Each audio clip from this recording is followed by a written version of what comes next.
gente segue aqui com o nosso noticiário, porque o povo venezuelano vai às urnas neste domingo. Assunto para o nosso repórter André Anelli, direto de Brasília. Em Dubai, o presidente Lula falou sobre essa situação de tensão na região de Essequibo, né, e também sobre o processo de votação comandado por Nicolás Maduro. Anelli, a declaração de Lula foi polêmica, né? Eu queria que você trouxesse essa repercussão. O que exatamente o presidente falou? Polêmica sim, viu, Soraya? Muito boa tarde para você, pro Dantas e a todos ligados aqui no Fast News da Jovem Pan.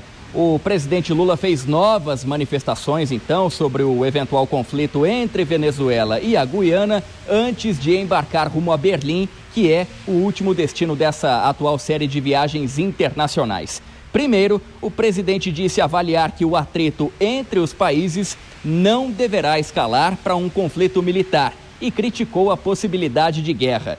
Ele disse que a América do Sul não está precisando de confusão e que não se pode ficar pensando em briga.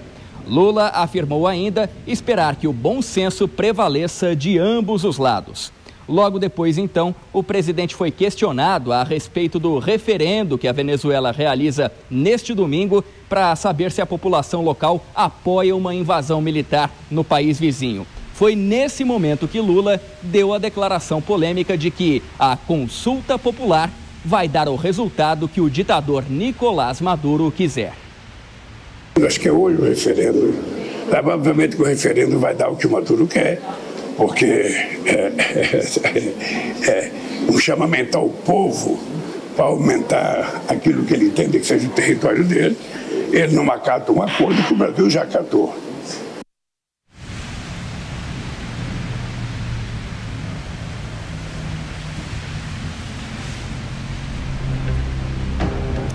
Apesar das críticas à guerra e do otimismo em relação a uma solução pacífica, o governo brasileiro vem promovendo movimentações pontuais das Forças Armadas na fronteira do Brasil com a Venezuela e também com a Guiana. Agora há pouco, eu conversei com o comandante-geral da Marinha, o almirante Marcos Sampaio Olsen, que disse que as Forças Armadas estão atentas à animosidade no norte do país.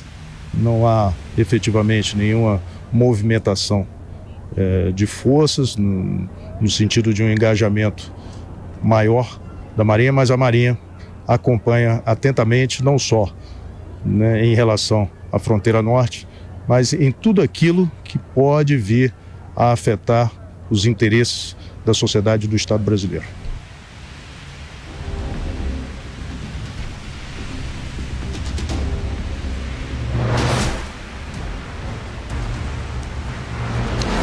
Relembrando que esse conflito entre Venezuela e a Guiana é a respeito do território Essequibo, que atualmente representa mais da metade da área atual da Guiana e que equivale ao tamanho do estado do Acre. A região é pouco povoada, tem menos de 1 milhão de habitantes, a grande maioria dessa população vivendo de forma carente. Mas o interesse da ditadura venezuelana é nas riquezas naturais da região, como o minério e principalmente o petróleo, que se encontra na área marítima correspondente, então, ao Essequibo. A gente segue acompanhando a realização desse referendo que, como tem dito as autoridades internacionais, pode ser determinante, então, para uma eventual guerra entre os dois países no norte da América do Sul. Soraya.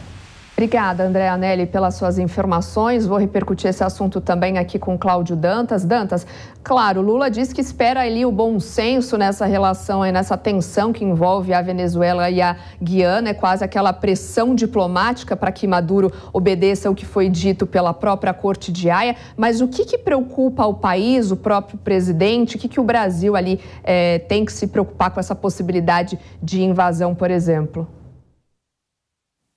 Soraya, eu queria destacar nesta frase do Lula porque ele pede bom senso de ambas as partes. É uma tentativa aí equivocada, né, de se criar uma falsa simetria. Você tem um país querendo invadir o outro.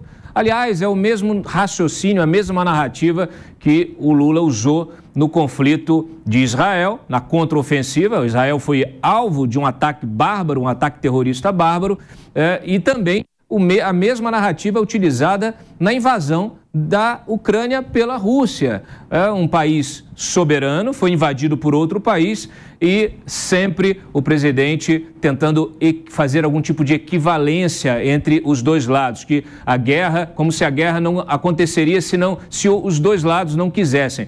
Quer dizer, é uma tentativa de se nivelar, de se criar essa falsa simetria e que não tem sentido. Isso, na verdade, acaba sugerindo que o presidente tem um lado do conflito, né? Está de um lado e me parece que é do lado errado. A Guiana é um território, é um país soberano, com fronteiras definidas já há muito tempo. Todas as Guianas, na época da colonização, depois da descolonização, foram, vamos dizer assim, a Guiana, por exemplo, a Guiana espanhola, ela foi anexada ao território venezuelano.